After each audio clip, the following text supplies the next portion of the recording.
जय हिंद दोस्तों। आज के इस क्लास में हम कवर करेंगे बीए फिफ्थ सेमेस्टर एग्जामिनेशन 2023-24 में फिफ्थ सेमेस्टर का इकोनॉमिक्स में पेपर सेकेंड है और पेपर का नाम है इंटरनेशनल इकोनॉमिक्स। ठीक है, ये पेपर 2023-24 में हुआ। यदि आपका एग्ज़ाम हो गया है तो आप लोग कमेंट बॉक्स में बताइए दोस्तों आपके कितने प्रश्न सही हुए हैं 75 में से। ठीक है, और जिनका एग्ज़ाम नहीं हुआ है दोस्तों उनके लिए क्लास बहुत ही महत्वपूर्ण है। ठीक है, इसमें पहला प्रश्न आपका पूछा है, अंतर्राष्ट्रीय व्यापार विकास का इंजन है, यह कथन दिया हेनरी गोमेज ने दिया या फिर रॉबर्टसन ने दिया या फिर पीगू ने दिया या एडम स्मिथ ने दिया। तो अंतर्राष्ट्रीय व्यापार विकास का इंजन है, यह कथन एडम स्मिथ ने दिया है। पहले का ऑप्शन नंबर डी हो जाएगा। प्रश्न नंबर 2 आपका इसमें पूछा था दोस्तों, किस संस्था को नरम ऋण देने वाली संस्था के रूप में जाना जाता है? आईएफसी को या आईडीएफ को या फिर आईएमएफ को या फिर डब्ल्यूटीओ को। तो कौन सी संस्था है? तो वह आईडीएफ है। ठीक है, ऑप्शन नंबर बी हो जाएगा। ठीक है, इंग्लिश में भी देखते चलेंगे दोस्तों, क्योंकि इंग्लिश में देखने से आपके कई सारे प्रश्नों के उत्तर मिल जाते हैं। ठीक है, जिन प्रश्नों के उत्तर में आपको डाउट रहते हैं, इंग्लिश वाले प्रश्नों को देखने से आपके डाउट क्लियर हो जाते हैं। ठीक है, तो जब भी आप परीक्षा में बैठें प्रश्न पत्र को ध्यान से पढ़ें, इंग्लिश वाला भी देखें और हिंदी का भी देखें। ठीक है, तो याद रखिएगा, किस संस्था को नरम ऋण देने वाली संस्था के रूप में जाना जाता है? तो आईडीएफ को जाना जाता है। ऑप्शन नंबर बी हो जाएगा। प्रश्न नंबर 3 आपका इसमें पूछा है, कौन सा संगठन विकासशील देशों को विकास परियोजनाओं और गरीबी उन्मूलन के लिए वित्तीय सहायता तकनीकी विशेषता प्रदान करता है? तो यह है विश्व बैंक। ऑप्शन नंबर बी हो जाएगा, जिसे वर्ल्ड बैंक कहते हैं। ठीक है, प्रश्न नंबर 4 आपका इसमें पूछा है, निम्नलिखित में से किस संगठन को 1995 में विश्व व्यापार संगठन द्वारा प्रतिस्थापित किया गया था? गैट को, अंतर्राष्ट्रीय मुद्रा कोष को, विश्व बैंक को या फिर ओपेक को? तो गैट को किया गया था। ऑप्शन नंबर ए हो जाएगा इसमें। अगला प्रश्न देखेंगे, आपका प्रश्न नंबर 5 पूछा है इसमें, निम्नलिखित में से कौन सी संस्था विश्व बैंक समुदाय का हिस्सा नहीं है? IBRD, WTO, IDA या फिर IFC? तो इसमें दोस्तों आपका ऑप्शन नंबर बी हो जाएगा। WTO जो है वह संस्था विश्व बैंक का समुदाय का हिस्सा नहीं है। ठीक है, यहाँ भी देख लेंगे, IBRD, WTO, IDA और IFC। ठीक है, इंग्लिश का भी देखते चलेंगे। नेक्स्ट क्वेश्चन आपका पूछा है दोस्तों, राष्ट्रों के बीच व्यापार के नियमों से निपटने वाली अंतर्राष्ट्रीय संस्था कौन सी है? UNO है, WTO है, STC है या फिर ओपेक है? तो आपका ऑप्शन नंबर बी हो जाएगा, WTO। ठीक है, राष्ट्रों के बीच व्यापार नियमों से निपटने वाली अंतर्राष्ट्रीय संस्था कौन है? WTO। ठीक है, इंग्लिश का भी देखते चलेंगे। प्रश्न नंबर 7 आपका इसमें पूछा है, निम्नलिखित में से कौन सा क्षेत्रीय व्यापार समझौता नहीं है? तो इसमें WTO, ठीक है, विश्व व्यापार संगठन जो है वह क्षेत्रीय व्यापार समझौता नहीं है। प्रश्न नंबर 8 आपका पूछा है दोस्तों, UNCTAD का पूर्ण रूप है, इसका फुल फॉर्म पूछा है। तो इसका फुल फॉर्म होता है दोस्तों, व्यापार और विकास पर संयुक्त राष्ट्र सम्मेलन। ऑप्शन नंबर सी हो जाएगा। इंग्लिश में भी देख लेंगे, द फुल फॉर्म ऑफ अनटैक्ड, यानी UNCTAD का फुल फॉर्म क्या है? United Nations conference on trade and development. अगला प्रश्न देखेंगे, प्रश्न नंबर 9 आपका पूछा है दोस्तों, दक्षिण दक्षिण सहयोग का अर्थ है, दक्षिण दक्षिण सहयोग का क्या अर्थ है? एक विकासशील देश से दूसरे विकासशील देश में संसाधनों का प्रवाह जो होता है उसे दक्षिण दक्षिण सहयोग कहते हैं। अगला प्रश्न देखेंगे, आपका प्रश्न नंबर 10 आपका पूछा है, वैश्वीकरण ने नए अवसर पैदा किए हैं, रोजगार, उभरती बहुराष्ट्रीय कंपनियां, सेवाएं प्रदान करना। तो ऑप्शन नंबर डी हो जाएगा, उपरोक्त सभी वैश्वीकरण ने नए अवसर पैदा किए हैं। ठीक है, याद रखेंगे, इम्पोर्टेंट प्रश्न है। अगला प्रश्न देखेंगे आपका प्रश्न नंबर 11 आपका पूछा है दोस्तों, सरकार ने भारत में निवेश के लिए बाधाएं कब हटाईं? 1990, 1991, 1992 या 1993 में? तो सरकार ने भारत में निवेश के लिए बाधाओं को 1991 में हटाया था। ठीक है, इम्पोर्टेंट प्रश्न है, याद रखेंगे। प्रश्न नंबर 12 आपका पूछा है इसमें, निर्यात और आयात के बारे में सरकार की क्या नीति कहलाती है? तो निर्यात और आयात के बारे में सरकार की नीति जो होती है उसे वाणिज्यिक नीति कहते हैं। ऑप्शन नंबर ए हो जाएगा 12 का। प्रश्न नंबर 13 आपका पूछा है दोस्तों, आयातों को नियंत्रित करने के लिए किस विधि का प्रयोग किया जाता है? बिक्री कर, आयकर, हीनार्थ प्रबंधन या कोटा प्रणाली? तो 13 का ऑप्शन नंबर डी हो जाएगा, कोटा प्रणाली। प्रश्न नंबर 14 आपका पूछा है, प्रशुल्क का मुख्य प्रभाव है राजस्व प्रभाव, संरक्षण प्रभाव, उपभोग प्रभाव या उपरोक्त सभी? तो ऑप्शन नंबर डी हो जाएगा, उपरोक्त सभी। प्रश्न नंबर 15 आपका पूछा है दोस्तों, विनिमय दर है। विनिमय दर क्या है भाई? इसमें विनिमय दर वह दर होती है, ठीक है, ध्यान देंगे, वह दर जिस दर पर एक मुद्रा को दूसरी पर मुद्रा से बदला जा सकता है। ठीक है, यानी एक मुद्रा को दूसरी मुद्रा से जिसे बदला जा सकता है उसे विनिमय दर कहा जाता है। उम्मीद है आपको समझ में आ गया होगा। अगला प्रश्न देखेंगे आपको, प्रश्न नंबर 16 इसमें पूछा है, क्रय शक्ति समता सिद्धांत संबंधित है गस्टर कैसल से, हैवर्लर से, जेएस मिल से या फिर मार्शल से? तो क्रय शक्ति समता सिद्धांत है यह गस्टल कैसल से संबंधित है। ऑप्शन नंबर ए हो जाएगा। प्रश्न नंबर 17 आपका पूछा है, 2007-8 का वित्तीय संकट निम्नलिखित देश में शुरू हुआ? किस देश में शुरू हुआ? यूनान, इंग्लैंड, संयुक्त राज्य अमेरिका या फिर रूस में? तो संयुक्त राज्य अमेरिका में शुरू हुआ। ऑप्शन नंबर सी हो जाएगा। प्रश्न नंबर 18 आपका पूछा था, वर्ष 2007-8 के वित्तीय संकट के बाद शुरू हुई आर्थिक मंदी की अवधि और दुनिया भर के कई देशों को प्रभावित करने की अवधि को कहा जाता है महान पतन, महान मंदी, महान अवसाद या ब्लैक फ्राइडे? तो इसमें ऑप्शन नंबर बी हो जाएगा, महान मंदी कहा जाता है।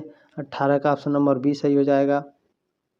प्रश्न नंबर 19 आपका पूछा है इसमें, अंतर्राष्ट्रीय व्यापार का आधुनिक सिद्धांत किसके द्वारा दिया गया? वेरी वेरी मोस्ट इम्पोर्टेंट प्रश्न है ये। तो यह किसके द्वारा दिया गया था?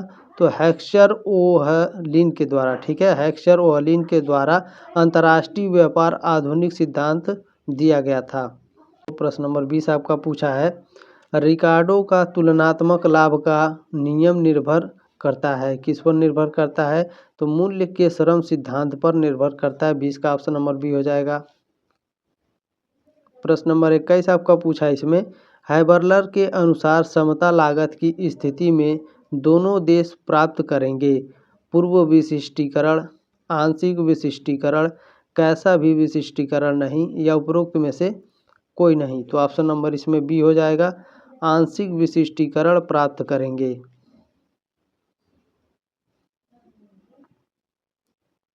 प्रश्न नंबर 22 आपका पूछा है दोस्तों, किसने कहा अंतर्राष्ट्रीय व्यापार अंतर क्षेत्रीय व्यापार की विशिष्ट दशा है?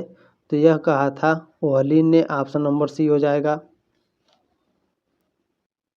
प्रश्न नंबर 23 आपका पूछा था, प्रस्ताव वक्र का विचार दिया था हेक्सचर ने, ओहलिन ने, रिकार्डो ने या फिर मार्शल ने? तो प्रस्ताव वक्र का जो विचार था यह मार्शल ने दिया था। ऑप्शन नंबर डी हो जाएगा। प्रश्न नंबर 24 आपका पूछा था इसमें, एक सीधी रेखा वाला उत्पादन संभावना वक्र संबंधित होता है स्थिर लागतों से, वर्तमान लागत से?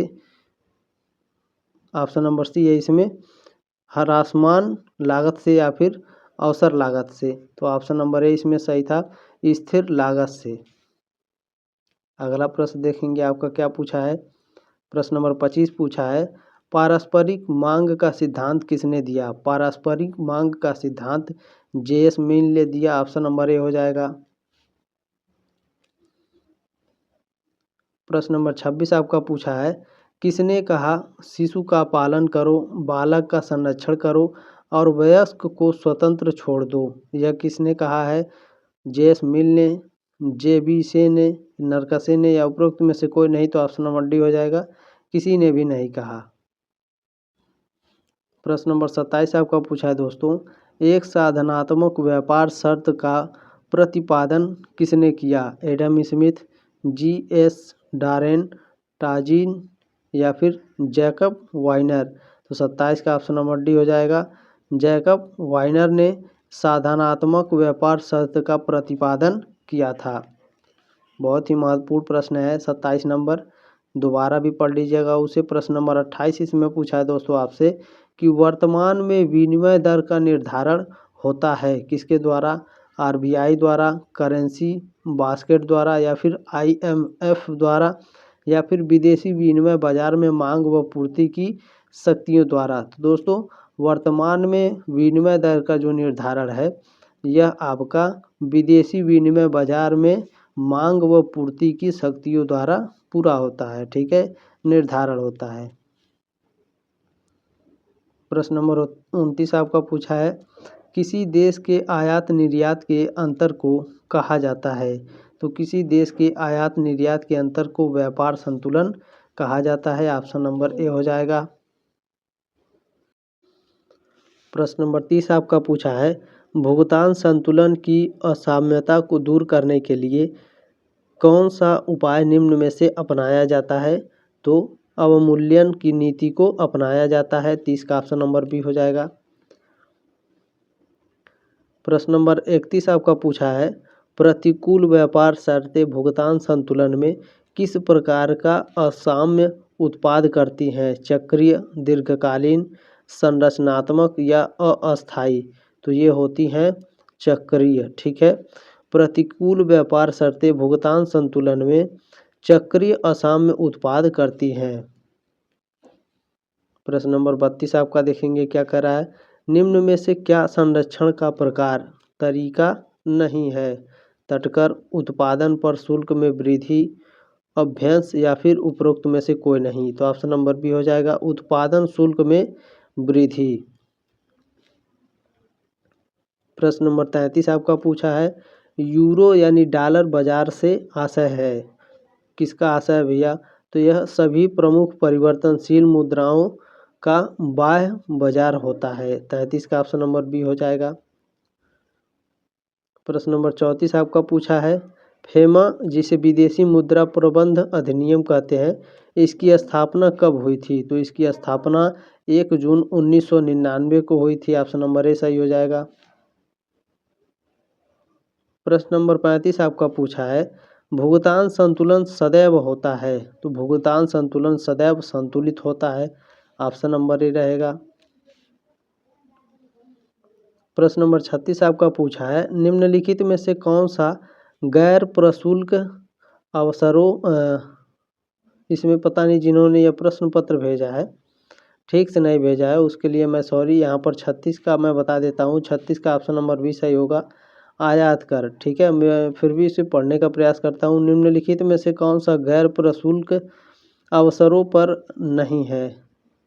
ये आगे आपके पास प्रश्न पत्र होगा तो ध्यान से पढ़ लीजिएगा, बाकी इसका ऑप्शन नंबर बी सही रहेगा, आयात कर। प्रश्न नंबर 37 आपका पूछा है, निम्नलिखित में से कौन सा विश्व बैंक का वैकल्पिक नाम है? IBRD, WB, IDA, IFC? तो इसका ऑप्शन नंबर ए हो जाएगा, IBRD, ठीक है। क्या पूछा है, विश्व बैंक का वैकल्पिक नाम क्या है? तो क्या है भाई? तो IBRD, इंग्लिश में भी देख लेंगे, ठीक है। प्रश्न नंबर 38 आपका पूछा है, दक्षिण एशियाई क्षेत्रीय सहयोग संगठन सार्क की स्थापना कब हुई थी? तो इसकी स्थापना दिसंबर 1985 ईस्वी में हुई थी। ऑप्शन नंबर सी हो जाएगा 38 का। प्रश्न नंबर 39 आपका पूछा है, प्रश्न नंबर 39 पूछा है, प्रारंभिक तौर पर ब्रिक्स में कितने देश थे? ये पूछ रहा है, थे, ठीक है। कितने देश थे भैया ब्रिक्स में? तो ब्रिक्स में कुल 5 देश थे। ऑप्शन नंबर ए हो जाएगा। और दोस्तों 6 अन्य देशों को भी जोड़ा गया है, ठीक है। इसके पहले जो मैंने क्लास कराया था उसमें मैं विस्तार से बताया हूँ, तो अभी तक आपने नहीं देखा है तो डिस्क्रिप्शन बॉक्स में लिंक है, आप जाकर देख लीजिएगा। प्लेलिस्ट के लिंक में मैंने दिया है, आप जाकर के पूरी वीडियो को देख सकते हैं। प्रश्न नंबर 40 आपका पूछा है, अंतर्राष्ट्रीय मुद्रा कोष की वर्तमान में सदस्य संख्या है, तो इसकी कुल 190 संख्या है। ऑप्शन नंबर सी हो जाएगा। प्रश्न नंबर 41 है, WTO की स्थापना हुई थी सन, किस सन में हुई थी WTO की स्थापना? 1995 ईस्वी में हुई थी। ऑप्शन नंबर सी हो जाएगा।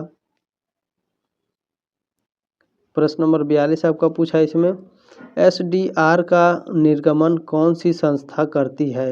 विश्व बैंक, WTO, IMF या फिर बैंक ऑफ इंग्लैंड? तो इसका ऑप्शन नंबर सी हो जाएगा, IMF। अगला प्रश्न देखेंगे। प्रश्न नंबर 43 है, विश्व बैंक का मुख्यालय स्थित है। विश्व बैंक का मुख्यालय कहाँ स्थित है भैया? तो यह वाशिंगटन DC में स्थित है। प्रश्न नंबर 44 आपका इसमें पूछा है, अंतर्राष्ट्रीय मुद्रा कोष IMF की स्थापना का उद्देश्य था, तो इसकी स्थापना का उद्देश्य था अवमूल्यन को रोकना, पुनर्मूल्य को रोकना, ठीक है। सदस्य देशों के भुगतान संतुलन की समस्याओं का समाधान करना। उपरोक्त सही हो जाएगा। इसमें 44 का ऑप्शन नंबर डी सही था। प्रश्न नंबर 45 आपका पूछा है, ब्रेटन वुड्स सम्मेलन का परिणाम है, तो इसका परिणाम क्या भैया? तो इसका परिणाम था IBRD और IMF। ऑप्शन नंबर सी हो जाएगा। यहाँ इंग्लिश में भी देख लेंगे, ठीक है। चलिए इसमें आगे बढ़ते हैं। प्रश्न नंबर 46 आपका पूछा है इसमें, व्यापार का अवसर लागत सिद्धांत किसने दिया? एडम स्मिथ ने, रिकार्डो ने, मार्शल ने या फिर हैबरलर ने? तो यह दिया था हैबरलर ने। ऑप्शन नंबर डी हो जाएगा। प्रश्न नंबर 47 आपका पूछा है, व्यापार की वर्तमान विदेशी व्यापार नीति को फिर से मैं इस प्रश्न को पढ़ता हूँ, भारत की वर्तमान विदेशी व्यापार नीति की विशेषता क्या है? संरक्षण की नीति, स्वतंत्र व्यापार की नीति, आर्थिक उदारता या इनमें से कोई नहीं? तो ऑप्शन नंबर इसका बी हो जाएगा, स्वतंत्र व्यापार नीति, ठीक है। अगला प्रश्न देखेंगे। प्रश्न नंबर 49 आपका पूछा है दोस्तों, एक खुली अर्थव्यवस्था में सकल राष्ट्रीय उत्पाद GNP को निम्न प्रकार परिभाषित किया जा सकता है, तो इसे कैसे परिभाषित किया जाता है? तो ऑप्शन नंबर सी इसमें सही था, GNP = C + I + G + X + M, ठीक है। ऑप्शन नंबर सी इसमें राइट हो जाएगा। अगला प्रश्न देखेंगे। प्रश्न नंबर 50 आपका पूछा था, साधन समस्या की अवधारणा किसने दी?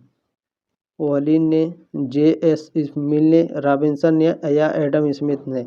तो साधन संपन्नता की अवधारणा जो दिए थे यह आपका ओहलिन ने दिए थे। ऑप्शन नंबर ए हो जाएगा 50 का। प्रश्न नंबर 51 आपका पूछा है, हेजिंग का आशय है विदेशी विनिमय जोखिम से, विदेशी विनिमय जोखिम को कवर करना या फिर विदेशी विनिमय में सट्टा या फिर विदेशी विनिमय मध्यस्थता? तो जो हेजिंग का आशय है, हेजिंग का आशय होता है विदेशी विनिमय जोखिम को कवर करना। ऑप्शन नंबर बी हो जाएगा। प्रश्न नंबर 52 आपका पूछा है दोस्तों, निम्नलिखित में से कौन व्यापार से संबंधित नहीं है? तो सेबी जो है यह व्यापार से संबंधित नहीं है। प्रश्न नंबर 53 आपका पूछा है, भारत ने वर्ष 2022-23 में सबसे अधिक व्यापार किसने किया? भारत से आने नहीं रहेगा, ठीक है। भारत से वर्ष 2022-23 में सबसे अधिक व्यापार किसने किया? चाइना, USA, UAE या फिर UK? तो ऑप्शन नंबर इसका सी हो जाएगा दोस्तों, अमेरिका, ठीक है। USA से दोस्तों 2022-23 में भारत का सबसे ज़्यादा व्यापार प्रोडक्शन हुआ है, ठीक है।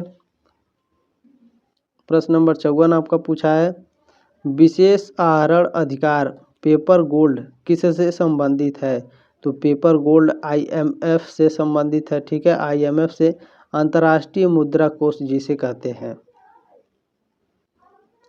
प्रश्न नंबर 55 आपका पूछा है, कैनेडी सम्मेलन संबंधित है? गैट से, अंकटाड से, विश्व बैंक से या फिर प्रशुल्क से?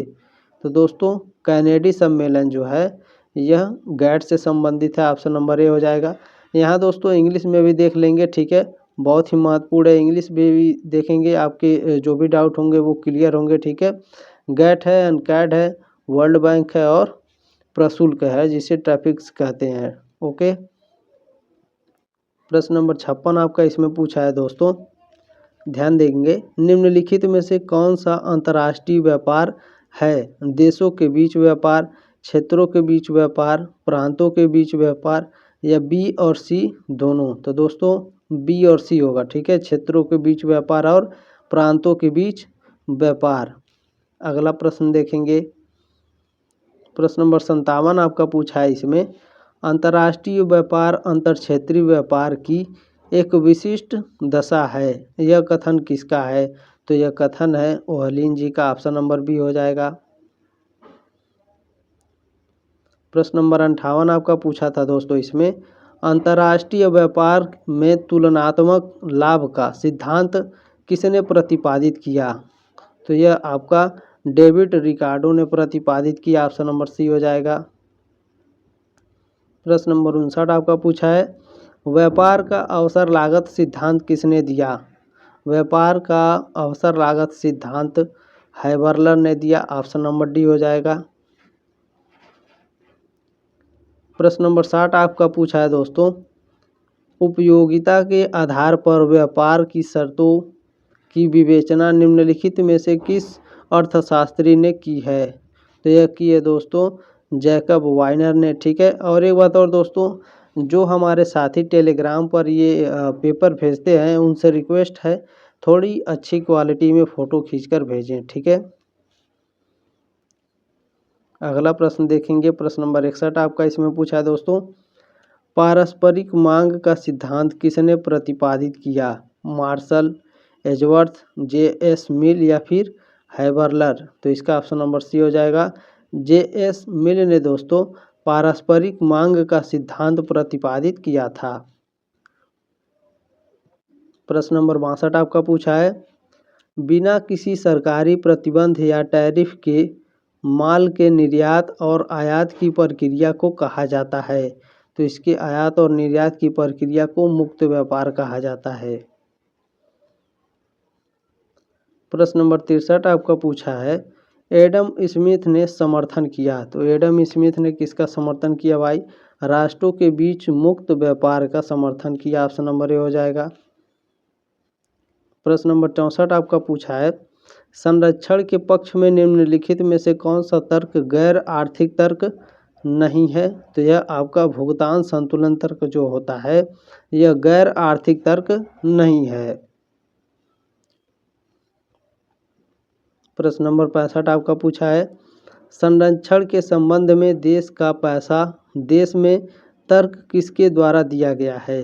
तो यह तर्क अब्राहम लिंकन के द्वारा दिया गया। वेरी वेरी मोस्ट इम्पोर्टेंट है, ये याद रखेंगे, आएगा जरूर। अगला प्रश्न देखेंगे, प्रश्न नंबर 66 आपका पूछा है, सीमा शुल्क संघ कस्टम यूनियन का सिद्धांत संबंधित है। इन सभी प्रश्नों को मैंने कराया हुआ था दोस्तों। तो इस सिद्धांत के जो समर्थक हैं या फिर जो संबंधित हैं वह हैं जैकब वाइनर। ऑप्शन नंबर बी हो जाएगा। प्रश्न नंबर 67 पूछा है दोस्तों, प्रश्न नंबर 67, निम्नलिखित में से कौन ब्रिक्स का सदस्य देश नहीं है? चीन है, रूस है, जापान नहीं है, ठीक है, अफ्रीका भी है, ठीक है, याद रखेंगे चीन, रूस और अफ्रीका ये तीनों हैं और जापान नहीं है। प्रश्न नंबर 68 आपका पूछा है दोस्तों, 15वीं ब्रिक्स शिखर सम्मेलन कहाँ आयोजित हुआ था? यानी 15वां ब्रिक्स शिखर सम्मेलन कहाँ आयोजित हुआ था भैया? तो यह हुआ था जोहानसबर्ग, दक्षिण अफ्रीका में। ऑप्शन नंबर ए हो जाएगा। प्रश्न का जो क्वालिटी है प्रश्न पत्र का अच्छा नहीं है, ठीक है, प्रश्न अच्छी तरीके से दिखाई भी नहीं दे रहा है। एक देश और शेष विश्व के सभी आर्थिक लेन देन डैश एक व्यवस्थित रिकॉर्ड है। किसके रिकॉर्ड है भैया? तो इसमें भुगतान संतुलन का रिकॉर्ड है। प्रश्न नंबर 70 आपका पूछा है, व्यापार संतुलन की तुलना में भुगतान संतुलन का एक डैश अवधारणा है। व्यापक अवधारणा, समान अवधारणा, संकीर्ण अवधारणा या फिर कोई नहीं। तो इसमें आपका ऑप्शन नंबर ए हो जाएगा व्यापक अवधारणा। ठीक है, व्यापार संतुलन की तुलना में भुगतान संतुलन की एक वयस्क अवधारणा होती है।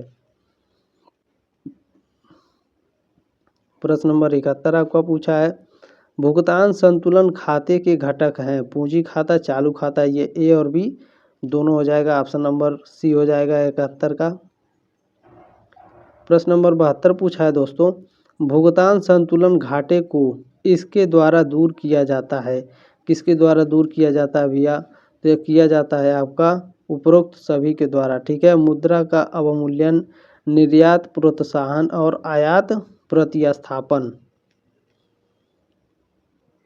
प्रश्न नंबर 73 आपका दिया है, अवमूल्यन का अर्थ है, अवमूल्यन का क्या अर्थ होता है भैया? तो इसका अर्थ होता है घरेलू मुद्रा का मूल्य की दूसरी मुद्रा में कम करना। ठीक है, अगला प्रश्न देखेंगे आपका प्रश्न नंबर 74 यहाँ पर दिया है, हैक्सर-ओहलिन व्यापार सिद्धांत के अनुसार निम्नलिखित में से कौन सा अंतर्राष्ट्रीय व्यापार का कारण है? तो यह ऑप्शन नंबर ए हो जाएगा, कारक उपलब्धता में अंतर। प्रश्न नंबर 75 है, लास्ट प्रश्न है, ध्यान रखेंगे। अंतर्राष्ट्रीय व्यापार सिद्धांत जो यह प्रावधान करता है कि पूंजी प्रधान देश को श्रम प्रधान वस्तुओं का निर्यात करना चाहिए और पूंजीगत वस्तुओं का आयात करना चाहिए, और उसे कहा जाता है, तो उसे क्या कहा जाता है भैया? तो इसे कहा जाता है लियोनटेफ विरोधाभास। ठीक है, ऑप्शन नंबर बी हो जाएगा 75 का। उम्मीद है दोस्तों आपको जानकारी अच्छी लगी होगी। इस क्लास को ज़रूर शेयर करिएगा, इस प्रश्न पत्र को ज़रूर शेयर करिएगा व्हाट्सएप पर जितने भी आपके दोस्त जुड़े हैं। ठीक है, टेलीग्राम ग्रुप का लिंक ज़रूर ज्वाइन करें, डिस्क्रिप्शन बॉक्स में है, आप मुझसे अपने डाउट क्लियर कर सकते हैं। जो भी डाउट हो पर्सनली आप हमसे बात कर सकते हैं। ठीक है, मिलते हैं दोस्तों अगले क्लास में, तब तक के लिए जय हिंद, वंदे मातरम।